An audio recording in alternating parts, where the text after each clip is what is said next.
반갑습니다. 캐드 강사 매운탕입니다. 자, 지난 시간에 이어서 이번 시간 CAD 3D 모델링을 이용하면 이런 기능도 사용할 수 있다는 주제로 계속해서 이어서 강의를 해보도록 하겠습니다. 자, 아직 일부를 안 들으신 분들이 있다고 하면 돌아가서 일부를 먼저 듣고 오셔야만 이 강의를 이어서 들을 수 있다는 거 그렇게 해주시면 감사하겠습니다. 자, 그러면 이어서 바로 지난 시간 도면을 한번 열어보도록 하겠습니다. 자, 저희가 1부에서 여기까지 한번 진행이 되고 마무리한 걸로 기억이 납니다. 자, 여기에 이어서 오늘 추가적으로 기능을 좀 더 설명을 하고 시간을 봐서 3부로 갈지 아니면은 요 강의에서 마무리가 될지 결정을 해보도록 하겠습니다. 우선은 여기서 이제 편집 기능을 이용해서 모델링이 수정되면 어떤 현상이 있는지에 대해서 한번 살펴보도록 하겠습니다. 자, 지금 저희가 이제 기준이라는 배치에 와서 기준이라는 기능을 이용해서 여기까지 도면을 뽑아 놨는데요. 요 기능이 좋은 이유가 또 있겠죠. 자, 제가 하단에 이제 모형으로 돌아가 보도록 하겠습니다. 모형으로 돌아가면은 역시나 아직은 모델링이 그대로 살아 있습니다. 근데 혹시라도 제가 여기에 뭔가 수정사항이 생겼다고 가정을 해볼게요. 간단하게 라운딩 하나 줘볼까요? 자, 우리 라운딩 명령어 어떻게 되나요? F 엔터, R 엔터, O 숫자 5 엔터. 자, 5mm의 라운딩을 주겠다. 어디에? 여기 모서리에 클릭 엔터 두 번. 자, 이렇게 라운딩이 들어갑니다. 자, 그럼 배치로 돌아가 보면은 여기에 보시면은 자연스럽게 라운딩이 들어가 있는 걸 확인할 수 있겠죠. 바로바로 업데이트가 됩니다. 즉 모형에 돌아가서 수정을 하고 모델링을 수정하고 배치로 돌아오게 되면은 이미 배치에 있는 이 기준으로 뽑아놓은 이 도면은 자연스럽게 업데이트 되어 있다는 거. 그 조건이 있죠. 자, 상단에 배치로 다시 한번 들어가 보면은 저 같은 경우는 자동 업데이트에 지금 체크가 되어 있어요. 아마 여러분도 기본은 자동 업데이트에 체크가 되어 있을 건데 혹시라도 자동 업데이트가 안 되어 있으면은 어떠한 현상이 있는지 한번 살펴보도록 하겠습니다. 자, 모형으로 다시 한번 돌아가서 라운딩 하나 더 줘볼게요. 자, F 엔터, R 엔터, 4 이번엔 3일 해볼까요? 엔터. 모서리 선택하고 엔터 두 번. 3일로 들어갔습니다. 자, 배치로 돌아가 볼게요. 배치로 돌아갔더니 각각의 테두리에 빨간색이 생기면서 업데이트는 안 됐어요. 지금 보시면 라운딩이 아마 보여야 되는데 지금 안 보이고 있죠. 지금 우측 면도에서 아마 보이고 있어야 될 것 같은데 여기서. 자, 그 오른쪽 하단에 뭐 말풍선 같은 게 하나 떴는데 이 배치의 모든 도면별을 업데이트합니다 라는 파란색 글씨 요걸 눌러볼까요? 그랬더니 이렇게 라운딩이 들어가 있는 모습을 볼 수가 있습니다. 자, 즉 어떻게 됐든 간에 자동 업데이트도 좋고 또 자동 업데이트가 체크 안 되어 있다고 해도 이렇게 추가로 업데이트를 할 수 있는 기능이 있기 때문에 여러분이 크게 신경 쓰지 않고 추가적으로 변경사항이 생기더라도 충분한 대응을 할 수 있다는 거 기억을 하시면 좋겠습니다. 이렇게 편하기 때문에 이 기능을 쓸 수밖에 없겠죠. 자, 그리고 다시 한번 위에 배치를 클릭해서 보시면은 뷰 업데이트라고 있어갖고요. 뷰 업데이트를 눌러서 원하는 그 테두리에 클릭을 해도 그 원하는 테두리를 클릭하면 그 원하는 도면에만 업데이트 시킬 수도 있다는 거. 그런 기능도 있습니다. 한번 해볼까요? F 엔터, R 엔터 6 여기 선택하고 엔터 두 번. 자, 여기 6mm 들어갔죠? 그러면은 다시 한번 배치에 돌아가서 이번에는 요거 누르지 마시고요. 배치에 들어가서 뷰 업데이트를 누른 다음에 여기 우측 면도를 클릭을 하고 엔터. 그랬더니 우측 면도가 이렇게 깔끔하게 업데이트 되는 걸 볼 수 있겠죠. 이렇게도 가능하다는 거. 근데 어지간하면은 이런 경우는 좀 드물겠죠. 어지간하면 전체 다 업데이트하는 게 자동 업데이트 눌러서 전체 업데이트 해주는 게 좋겠죠. 자, 이게 바로 요 기준을 이용한 도면 추출 작업의 가장 큰 이점이라고 볼 수도 있습니다. 자, 그럼 추가 작업으로 투영에 대해서 좀 살펴보도록 하겠습니다. 항상 여러분 이런 기능들은 위에 상단에 배치를 눌러야만 있다는 거 그거 잊지 마시고 가끔 가다 보면은 이상하게 왜 이런 기능이 안 보이지? 라고 하시는 분들은 요 배치가 있다고 해도 요 배치 버튼을 한번 클릭을 하셔야 됩니다. 그래야지만 요 기능이 뜬다는 거. 자, 이렇게 해놓고 투영을 한번 알아보도록 할게요. 투영은 되게 쉬운 기능인데 이런 겁니다. 예를 들어서 제가 처음에 좌측 면도가 필요 없을 거라 생각해서 좌측 면도를 뽑지 않았어요. 그럼 지워볼까요? 좌측 면도 테두리 선택해서 딜릿 지웠습니다. 자, 이게 필요 없다고 생각했는데 작업을 하다 보니까 좌측 면도가 좀 필요하게 된 거예요. 그럴 때 쓰는 기능을 볼 수 있겠고요. 자, 투영을 클릭합니다. 그리고 정면도를 클릭해서 왼쪽으로 쭉 뽑아서 클릭, 마우스 오른쪽 입력 또는 엔터 쳐도 됩니다. 자, 이렇게 해서 좌측면도를 또 뽑을 수 있는 거예요. 물론 정면도를 클릭해서 뽑았기 때문에 L을 기준으로, 정면도를 기준으로 좌측면도 뽑을 수 있지만 마음이 바뀌어서 얘가 나는 정면도가 되고 싶어, 그럼 L을 기준으로 뽑을 수도 있어요. 자, 투영을 이용해서 얘를 클릭해서 오른쪽으로, 위로, 왼쪽으로, 아래로, 이런 식으로 마우스 오른쪽 입력 또는 엔터 쳐도 됩니다. 자, 이렇게 해서 얘를 기준으로도 뽑을 수 있다는 거. 이렇게 왜냐하면 작업하는 사람이 이제 뭐 머리가 굉장히 똑똑하셔서 처음부터 잘할 수도 있지만, 사람이 하다 보면 작업에 실수가 있고 또 변경사항이 생길 수가 있기 때문에 나오게 된 기능이라고 볼 수 있겠죠. 처음에는 얘가 정면도가 되면 좋을 거라 생각했지만 하다 보니까 얘를 정면도로 해서 도면을 뽑아도 괜찮을 것 같네 라고 생각이 되어지기 때문에, 그럴 때 이런 기능을 이용해서 추가적인 작업을 할 수 있다는 거. 굉장히 쉬운 기능인데 모르면 못 쓰는 기능이죠. 그쵸? 자, 컨트롤 Z 돌려놓겠습니다. 일단 여기까지 돌려놓고요. 그 다음에 단면이라는 기능을 좀 소개를 해드릴까 하는데, 단면이라는 기능은 쉬워요. 쉬운데 어렵게 생각하실 수도 있다는 생각에 제가 깔끔하게 한 번 딱 보여드릴게요. 한 번이라고 좀 그럴까? 두 번 정도 보여드릴게요. 예제로. 그죠? 자, 단면에 들어가 볼게요. 여기 화살표가 있거든요. 단면은요. 단면 밑에 이제 글자 밑에 화살표를 눌러보면은 뭐 전체 절반, 간격, 정렬, 이 뭐 종류가 굉장히 많습니다. 근데 이제 결국은요, 요 네 가지를 다 합쳐놓은 기능이 객체에서라는 기능이라고 보시면 돼요. 그래서 저는 이 객체에서라는 기능을 써서 한번 알려드리도록 하겠습니다. 자, 우선은 쉽게 말하면 이제 단면이라는 거는 제품을 좀 잘라서 보고 싶다는 거죠. 잘라서 그 부위를 자른 면을 좀 보고 싶다는 거예요.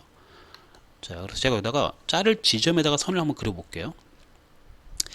자, L 엔터를 해서 여기 원에 터치를 하고, 원에 클릭은 안 했습니다. 원에 살짝 터치하고 위로 올라가면 이렇게 점선이 뜨죠. 구성선. 적당히 위로 올라와서 클릭을 하고 수직선을 그립니다. F8. 다시 해볼게요. 자, 원에 터치를 하고 수직으로 올려서 클릭을 한 다음에 여기서 F8을 켜야 됩니다. 그쵸? F8을 켜야만, F8을 키셔야만, 자, F8을 키셔야만 이렇게 직각으로 움직이겠죠? 이렇게 해서 클릭, 종료하면, 뭐 라인을 여기 위치에다가, 요 위치에다 하나 그릴 수 있겠죠? 라인을 왜 여기다 그려놓냐면은 요 위치에서 요 방향으로 잘라서 표현을 하겠다라는 의미예요. 이걸 이제 저 같은 경우는 뭐 추적선이 뜨기 때문에, 점선이 뜨기 때문에 좀 편하게 그렸는데, 그런 게 잘 안 잡히시는 분들은 여기 끝점에 라인을 클릭해서 끝점에다가 그냥 수직선 하나 그리세요. 그리고 O 엔터, 옵셋으로 20mm, 이 거리가 20mm잖아요. 그쵸? 중심까지가. 그러면 딜리트를 지우고 클릭을 해서 밑에 파란 점을 클릭한 다음에 적당히 내려서 클릭, 그리고 종료. 내가 실수로 지워버렸다. 네, 이렇게 ESC로 종료하시면 되겠다. 이런 식으로 상관없습니다. 굳이 여기서 저처럼 뭐 라인으로 뭐 추적선을 따라서 그리기가 힘드신 분들은 라인으로 수직선 하나 그려놓고 옵셋으로 띄운 다음에 거기서 이렇게 그려도 상관없다는 거. 자, 어찌됐든 간에 이 위치에, 내가 자를 위치에다 선을 하나 그렸습니다. 그러면 제가 단면 한번 사용해 볼게요. 자, 단면에 들어가서 객체에서 라는 걸 클릭합니다. 그리고 정면도의 테두리를 먼저 클릭해요. 이 도면을 자르겠다라는 신호가 되겠죠. 자, 정면도 테두리를 클릭합니다. 자, 그럼 어느 걸 기준으로 자르겠느냐? 내가 조금 전에 그려놓은 요 선을 기준으로 자르겠다. 클릭, 엔터. 그리고 오른쪽으로 쭉 빼서 클릭합니다. 자, 이게 지금 제가 오른쪽으로 쭉 빼서 클릭했기 때문에 화살표가 좀 잘 보시면은 요렇게 가리키고 있는데, 일단 확인 누를게요. 요렇게. 자, 다시 한번 해볼게요. 객체에서 클릭한 다음에 정면도 테두리 클릭하고 자를 선을 선택합니다. 그리고 엔터. 자, 마우스를 만약에 왼쪽으로 뽑게 되면 화살표가 방향이 바뀌어요. 이렇게. 그쵸? 즉, 제가 여기 자른 상태에서 이렇게 마우스를 가져대면은 이렇게 바라보게 자르겠다. 또는 이쪽으로 뽑게 되면은 자른 다음에 이렇게 자른 다음에 방향을 이쪽에서 바라본 방향으로 자르겠다. 그걸 의미하는 거죠. 그래서 원하는 위치에 가서 클릭하시면 됩니다. 엔터. 이런 식이죠. 이게 단면도 작성입니다. 어렵지 않죠? 가장 심플하게 하는 이제 그 단면도 작성. 그래서 여기 보시면은 여기서 뚝 잘라서 봤을 때, 자른 다음에 이렇게 바라본 모습이 이 모습이다 라고 표현할 수 있겠죠. 투영, 우리 조금 전에 배웠던 투영을 이용해서 제가 3D 객체를 좀 뽑아 볼게요. 투영을 이용해서 정면도 클릭하면은 이렇게 왼쪽 오른쪽 추가로 뽑을 수 있다고 그랬죠. 자, 근데 약간 대각선으로 뽑게 되면은 3D도 등각뷰라고 그러죠, 우리가. 등각뷰. 자, 오른쪽 아래 왼쪽 아래 이렇게 각각 네 방향에서 바라본 등각뷰를 뽑을 수 있습니다. 엔터. 이런 식으로도 가능하다는 거. 자, 이렇게도 가능하다는 걸 보여드리고 있는데, 이 3D 같은 경우는 이렇게 그 선 자체가 2D 선처럼 뭐 외형선, 수문선으로 표현을 해도 되지만, 3D는 3D처럼 좀 보이게 하고 싶다. 즉, 그 쉐이드 효과가 들어가 있는 상태로 보이게 하고 싶다라고 했을 때는 3D를 선택합니다. 3D의 테두리 이렇게 클릭을 하시면은 위에 창이 좀 바뀌어요. 그러면서 여기 보시면은 그 뷰 편집이라는 게 있습니다. 뷰 편집. 자, 뷰 편집을 눌러 볼게요. 자, 뷰 편집을 눌렀더니 또 화면이 한번 바뀌죠. 여기서 보시면은 표현 방법이 은선이라 되어 있는데 이거를 이런 식으로 뭐 보이는 선만 표현할 수도 있고 이런 식으로, 그렇죠? 거기서 또 보이는 선이 있는 상태로 음영 처리 이렇게, 또는 보이는 선 및 은선이 있는 상태로 음영 처리 이런 식으로도 가능하다는 거. 해서 이렇게 여러분들이 원하는 구매에 맞는 그 옵션을 선택하시면은 이런 식으로 표현이 가능하다. 확인 누르면 되겠습니다. 자, 이렇게 해서 3D는 조금 더 세밀하게 조정이 가능하다는 거. 물론 2D도 가능하긴 한데 2D 뭐 평면도 테두리 선택한 다음에 뷰 편집 누르고 마찬가지죠. 이렇게 바꿀 수는 있습니다. 근데 굳이 의미는 없겠죠. 2D는 2D처럼 보여야 되니까. 그렇죠? 이런 식으로 그냥 원래대로 두는 게 좀 좋을 것 같습니다. 자, 이렇게 해서 투영과 더불어서 뷰 편집이 각각의 창에 클릭을 하게 되면은 그 각각 도면에 맞는 뷰 편집을 할 수 있다는 거. 자, 정면도 선택하겠습니다. 정면도 선택하고 뷰 편집에 들어가서 뭐 은선을 이렇게 바꿔볼까요? 그랬더니 정면도를 기준으로 다 바뀝니다. 즉, 왜 그러냐? 그러니까 엄마와 아들의 관계를 보시면 되는데, 종속성, 우리가 흔히 말하는 뭐 어소시에이티브라고 했고, 그 해칭이 그러잖아요. 해칭 같은 경우가 이제 그 모체가 되는, 그 처음 원본이 되는 놈을 선택을 해서 회전해서 복사를 하게 되면은 계속해서 수정이 가능합니다. 그게 왜 그러냐면은 그 종속성이 걸려 있기 때문에, 즉 모체를 바꾸면은 종속되어 있는 애들도 다 바뀐다, 이런 의미가 될 수 있어요. 해서 뭐 개별적으로 바꾸고 싶으면은 다른 도면을 선택하고 바꾸면 됩니다. 사실 뷰 편집을 선택해서 이런 식으로 따로 바꾸면 되는데, 참고로 모체가 되는, 처음에 우리가 뽑았던 이 정면도를 기준으로 다 뽑은 거잖아요. 정면도를 제가 뷰 편집에 들어가서 바뀌게 되면은 이런 식으로 다 바뀐다는 거예요. 그렇기 때문에 그거는 여러분들이 조금 수정을 하시면 좋겠다는 거, 구매에 맞게. 만약 개별적으로 바꾸고 싶다고 하면은 개별적으로 선택하면 되는 거고요. 그렇죠?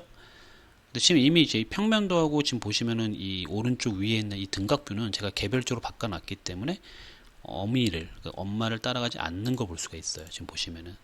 지금 보시면 알겠지만 원래 평면도도 수문선이 있어야 되는데 안 나오고 있죠, 지금. 그렇죠? 다른 건 다 바뀌고 있는데 이거랑 애만 지금 바뀌지 않는 걸 볼 수가 있습니다. 이렇게 한번 건드리게 되면은 그 다음부터는 엄마를 따라가지 않고 있습니다. 이런 특징이 있다는 것도 좀 알고 있으면 좋겠죠. 그리고 단면을 하나만 더 해볼게요. 단면을 하다가 이제 이런 기능까지 왔는데, 단면을 하나만 더 할게요. 단면을 만약에 제가 이렇게도 잘라볼게요. 라인 엔터로, 라인 엔터로 뭐 적당히, 아니면 옵셋 해도 된다 그랬죠, 제가. 여기서 옵셋으로 20mm를 떨어뜨리고, 클릭을 해서 파란 점 클릭, 중심으로 내리고, 라인 엔터로 여기서 이런 식으로 꺾어서 내려올게요. 얘는 지워도 되고. 이 상태에서 좀 묶어볼게요. J 엔터로 얘를 선택하고 엔터 묶이겠죠. 이렇게 하나로 묶이는 게 좋습니다. 그래야지 한 번에 잘리기 때문에. 자, 또 들어갈게요. 단면에서 객체 해설을 클릭한 다음에 정면도 테두리를 클릭하고 요 폴리선 선택하고 엔터. 역시나 오른쪽이냐 왼쪽이냐 원하는 방향에 가서 클릭하면 되겠죠. 엔터. 자, 지금 보시면 알겠지만 여기는 원이 좀 큰데 얘는 원이 좀 얘보다 절반 정도 크기밖에 안 나와요. 왜 그런가 봤더니 원의 중앙에 와서 한번 꺾이죠. 이렇게. 그리고 이렇게 깎이는 거죠. 이런 식으로 라인을 좀 표현해 보면은, 즉 여기서 이렇게 내려오다 원의 중간까지 내려오다가 안 깎여요. 수평을 가다가 여기서 내려오기 때문에 원의 절반은 단면을 치지 않은 거기 때문에 보시면은 원의 절반은 이제 안 보이게 되는 거죠. 자, 이렇게 원래는 요 위치에 있어야 되는 거지만, 그쵸? 자, 이런 원리예요. 그러니까 내가 그려놓은 선에 맞게 단면을 친다라고 생각하면 돼요. 그래서 제가 지금 처음에 말씀드린 것처럼 이런 게 다 그런 기능이거든요. 그냥 2분의 1로 자를 거냐, 4분의 1로 자를 거냐, 계단 단면도 몇 번을 꺾어서 자를 거냐, 대각선 방향으로 자를 거냐, 이 모든 걸 커버할 수 있는 게 이 객체에서, 즉 내가 원하는 그림을 그려놓으면 그 그림에 맞게 단면들을 칠 수 있다는 거죠. 그래서 결국은 이 네 가지에서 사용 빈도수는 네 가지보다는 마지막 거 객체에서를 좀 잘 사용하시면 좋겠다는 거. 주의할 점은 이 선이 폴리선으로 되어 있어야 한다는 거, 그쵸? 예, 자르고 싶은 선이 폴리선으로, 그러니까 라인을 그려놓고 나서 JNT로 묶으면 되는 거니까 그런 건 어려운 게 아니겠죠. 그리고 또 자주 쓰는 게 이제 상세라는 게 있습니다. 상세도입니다. 상세도. 특정 부위를 상세도로 보고 싶을 때. 자, 상세도를 마찬가지 상세 부위를 클릭하면 원형으로 할래, 직사각형으로 할래. 우린 주로 원형을 좀 많이 쓰죠. 원형을 클릭해 볼게요. 자, 이번에는 제가 3D를 좀 해볼까요? 3D 객체, 3D 테두리를 클릭합니다. 자, 그래 놓고 원하는 위치에 중심이 될 위치죠. 클릭을 하고 적당히 벌립니다. 자, 적당히 벌리는데 위에 메뉴를 잘 보면은 경계를 사용하여 부드럽게 하기. 그러니까 얘 같은 경우는 첫 번째가 부드러움이라고 지금 선택이 되어 있잖아요. 그럼 이제 원의 테두리가 안 나와요. 그냥 이렇게밖에 안 나오거든요. 이 두 번째 걸 선택해야만 이 동그란 테두리까지 다 나옵니다. 예. 자, 그래서 두 번째 경계를 사용하여 부드럽게 하기에 체크를 해놓고 원을 원하는 만큼 벌려서 클릭. 자, 그리고 쭉 뺍니다. 원하는 위치에 빼서 클릭을 하고, 예. 엔터를 한번 합니다. 이런 식으로 내가 원하는 부위를 상세도로 뽑을 수도 있다는 거죠. 편하겠죠. 예. 테두리 선택해 볼까요? 테두리를 선택하시고, 이것도 마찬가지 뷰 편집에 들어가면은 여기서 또 경계를 부드럽게 사용하기, 이런 거 다 바꿀 수가 있고요. 척도도 뭐 2대1을 내가 원하는 뭐 4대1로 바꿀 수도 있고, 그렇죠? 또 내가 원하는 뭐 거꾸로 1대10으로 줄일 수도 있고, 그렇죠? 이렇게 여러분들이 상위 항목 1대1도 있습니다. 이렇게 1대1 그대로 볼 수도 있고, 그렇죠? 1대2 위로 올라가 보면 다양하게 있죠. 이런 식으로 해서 여러분들이 원하는 항목을 선택해서 원하는 스케일 값을 적용해서 상세도를 만들면 되겠다는 거. 주로 2대1을 많이 사용하니까. 자, 그리고 식별자라는 거는 뭐 여기 식별자 여기 C라 되어 있는 걸 여기 식별자라는데, 식별자 여기서 뭐 A로 바꿀 수도 있고, 이렇게 A 쓰고 엔터 쳐볼까요? 이게 A로 바뀌죠. A로 바뀝니다. 확인 한번 눌러주면 되고, 뭐 얘 같은 경우는 X 엔터, 물체 선택 엔터 하면은 이렇게 분해가 되면서 문자가 좀 깔끔하게 정리가 됩니다. 물론 이제 이거를 제가 지금 배치해서 작업하고 있지만, 이거를 이제 좀 이따가 모형으로 가져가서 조금 더 디테일한 수정을 하고 싶어요. 그것도 이제 알려드릴게요. 지금은 이제 배치해서 얘를 뿌리게 되면 얘네들이 좀 제한적이에요. 이렇게 묶여 있잖아요, 전체가. 그쵸? 물론 이 상태에서는 각종 뷰 편집이 있기 때문에, 이런 뷰 편집이 있기 때문에 좀 더 세밀한 뭐 척도 조절도 가능하고, 그쵸? 예, 그런 건 좋은데, 이제 할 만큼 했으면은 이제 이거를 제가 원하는 모형 공간에 가져가서 조금 더 뭐 중심선이라든가 이런 걸 뭐 조금 더 디테일하게 표현하고 싶다, 치수기입도 하고 싶다, 그럴 때는 이제 이 모형으로 데려가는 게 좀 더 유용하지 않을까라는 생각이 들어집니다. 그래서 지금 중요한 설명이 좀 됐어요. 여기까지. 그쵸? 물론 추가적으로 설명을 할 게 있다고 하면 제가 더 설명을 할 시간을 마련해서 추가적인 설명을 또 올릴 겁니다. 근데 일단은 사용하는 데 있어서 여기까지만 잘 사용하셔도 저는 충분히 잘 사용할 수 있을 거라는 생각에 여기까지 한번 준비해 봤고, 마지막으로 이거를 모형으로 데려가는 방법에 대해서 설명을 드려보도록 하겠습니다. 자, 여기까지 이제 작업이 끝났다라고 가정하면은 하단에 배치 1이라고 되어 있는 이 부위를 마우스 오른쪽, 그리고 여기 보시면은 배치 내용 모형으로 전송이라는 기능이 있습니다. 배치 내용 모형으로 전송, 요거를 클릭합니다. 자, 그러면 저장을 하라고 이제 뜨죠. 그렇죠? 예, 바탕화면을 맞춰 놓고 저는 111 222라고 저장을 해 보겠습니다. 저장을 누를게요. 이런 식으로 저장이 됐겠죠. 자, 그러면 이제 저장이 바탕화면에 파일 작성이 되었으면 지금 여시겠습니까? 열기 한번 눌러보세요. 바탕화면에 저장도 됐지만 이렇게 바로 열 수도 있습니다. 자, 얘네들은 지금 보시면 알겠지만 선이 각각 따로따로 놀아요. 물론 묶여 있긴 해요. 근데 아까처럼 이렇게 뷰 편집이라든가 이런 게 뜨지는 않죠. 예. 단순한 블록으로 지금 묶여 있는 거죠. 블록으로. 그렇죠? 그래서 이렇게 X 엔터로 분해를 하면 바로바로 선을 개별적으로도 수정이 가능합니다. X 엔터, 물체 선택 엔터 하면 이런 식으로. 여기서 여러분들이 원하는 스타일 변경이라든가 치수기, 뭐 중심선 모든 걸 할 수 있겠죠. 자, 이렇게 해서 우리가 그 2시간이죠, 거의. 2시간에 걸쳐서, 물론 녹화는 이제 20분, 20분 해갖고 한 40분밖에 안 됐지만, 2시간에 걸쳐서 이렇게 저희가 CAD 3D를 배워두시면은 이런 기능도 있으니까 분명히 여러분들이 사용함에 있어서 이점이 있다라는 그런 취지하에 제가 영상을 준비한 거고요. 여기까지 들으신 분들이라고 하면은, 사용을 할 만하겠어 라는 생각이 들으실 거라고 생각이 되어집니다. 자, 좀 더 디테일한 설명은 뭐 제가 추가적으로 시간을 내서 한 번 더 이제 예제 연습을 통해서 예제 문제를 가지고 와서 그거를 풀면서 조금 더 설명을 드리도록 하겠습니다. 일단 이 정도만 한번 연습해 보시고요. 빠른 시일 내에 시간을 잡아서 요 예제 연습을 하나 가져와서 같이 한번 해결을 해 보도록 하겠습니다. 오늘 영상 여기까지 마무리하도록 하겠습니다. 감사합니다.